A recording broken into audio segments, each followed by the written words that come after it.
বিজেপির পাশ বালিশ না হয়ে চ্যালেঞ্জ বিজেপিতে যান, আর আমরা সুন্দরবনের বাঘের বাচ্চার মতো লড়াই করি। এটা আপনাদের সাথে আমাদের তফাৎ।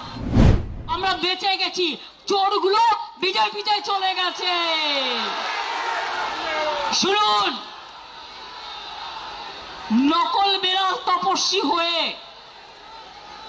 বিজেপির পাশ বালিশ না হয়ে চ্যালেঞ্জ বিজেপিতে যান, যান বিজেপিতে যান, যান বিজেপি ডাইরেক্ট করুন, আমার কোনো আপত্তি নেই। যত যাবে তত আমি খুশি হব। আর সেই জায়গাটা পূরণ করবার জন্য আমার ছাত্র আছে, আমার যুব আছে, আমার পুরনোরা আছে, আমার নতুনরা আছে, তারা বলে দেবে, কানায় কানায় পূর্ণ করে দেবে। আপনারা তো ইঁদুরের মতো বালিশের খোলে লুকিয়ে থাকেন, কখন বালিশটা কাটবেন।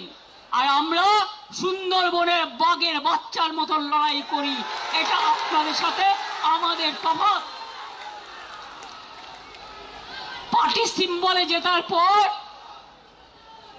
বিজেপি যে কর্মীরা রক্ত দিয়ে জিতিয়েছেন, এমএলএরা জিতিয়েছেন, এমএলএদের জীবন দিয়ে জিতিয়েছেন, জীবনে তারা একটা এমএলএ হতে পারেনি, একটা কাউন্সিলর হতে পারেনি, একটা গ্রাম সভা হতে পারেনি, একটা পঞ্চায়েত সমিতি হতে পারেনি।